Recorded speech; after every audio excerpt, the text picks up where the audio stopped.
So what's your idea of a perfect Christmas?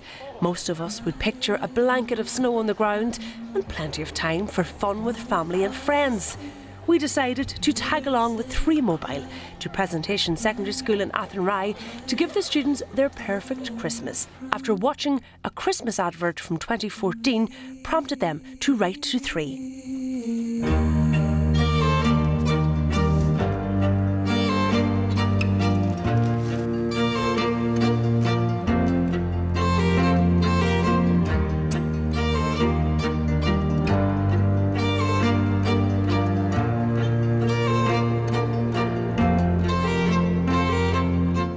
Exactly did Presentation Secondary School get their winter wonderland?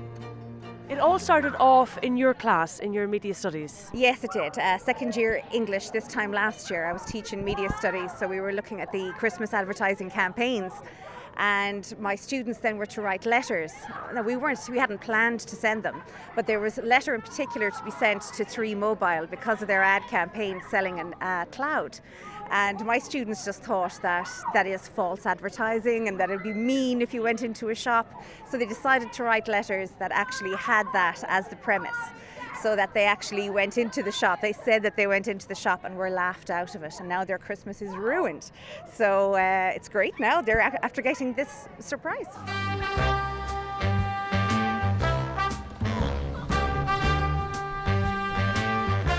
A brief snowball fight later, and I chatted to some of the pupils who wrote the letters to 3 Mobile.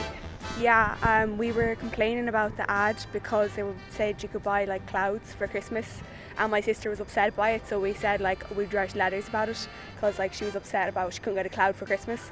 So it said in the ad, so we were like, okay, why can't you do this? And did you ever expect to get a response to the ads? No, definitely not. Never expected it. It's pretty surreal, the reaction we got in the end. It's really cool. We never expected a response like this to something like just a letter could do so much. Like, although the school and the students received their white Christmas, 3 Mobile had another surprise. The one and only, the legendary Paul O Connell dropped in to say hello. A picture of the snowman. Hi, how's it going? How are you doing?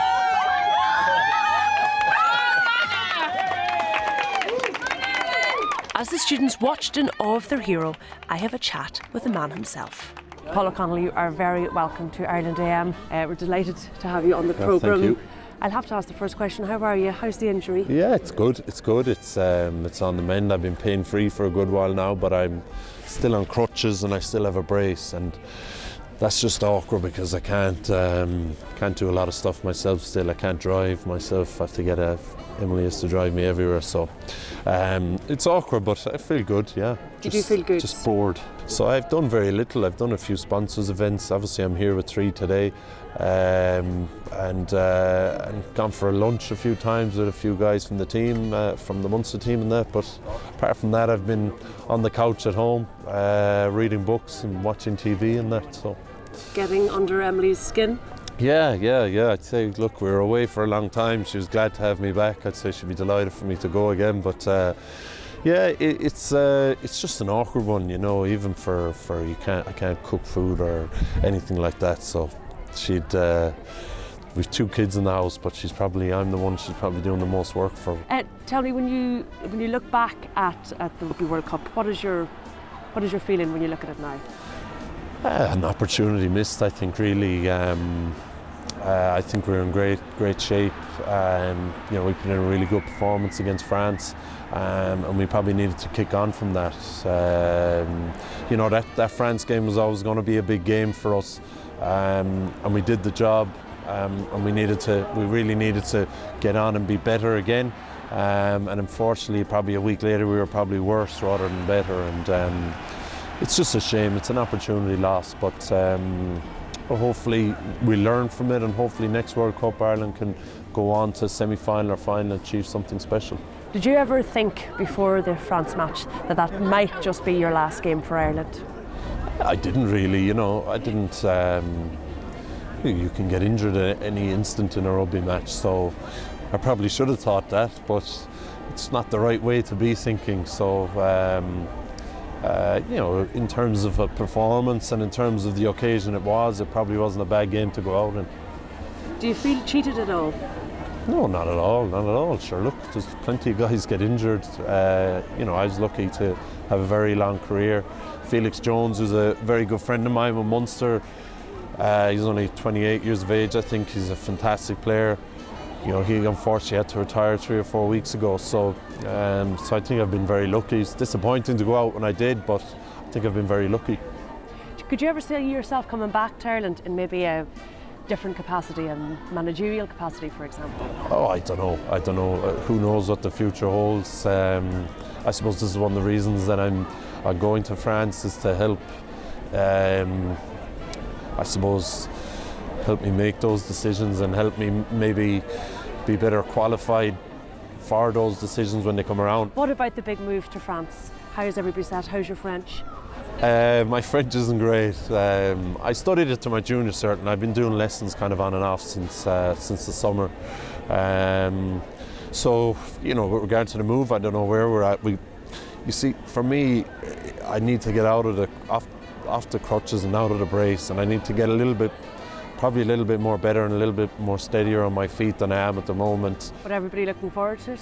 Yeah, they are. I mean, you know, we're all looking forward to it. I don't think it's going to be. I think it'll be tough on the kids. Everyone says that they you know, they adapt really well and that, but I still feel sorry for them the first day they go into school and they haven't a clue what anyone is saying to them or anything. But you know, apparently they learn very quick, or they understand what's going on very quick, even if they can't speak it. And so the school they're going to as well, hopefully they've some English-speaking kids there, so they know how to handle that. So I'm nervous about it, but everyone else tells me not to be, but I am. So hopefully they'll be okay. Oh, good. And Paulie, we're here surrounded by snow, snowmen, Christmas lights. What do you think of Christmas? Are you a fan? Do you get stuck in? Yeah, I love it. Well, look, here today, it's just, last year we were at, last year there was an ad on 3, and the kids here sent a letter giving out saying they thought it was all real, but so 3 have just made an effort to create a bit of a white Christmas for the kids, and it's an unbelievable job. I mean, I saw it for the first time, same as you did. It's an incredible job, and the kids seem to be loving it. So it's great from 3, and I'm delighted to be here. As I said, I haven't a whole lot else to do. So, are you ready to throw a few snowballs or be hit by a few snowballs? You see, I'm actually really wary of the crutches because I can't slip. So I'm probably just going to have to sit here and be battered. So I don't mind that either. So. Proving that dreams can come true, this was a real Christmas treat for Presentation Secondary School and me, of course.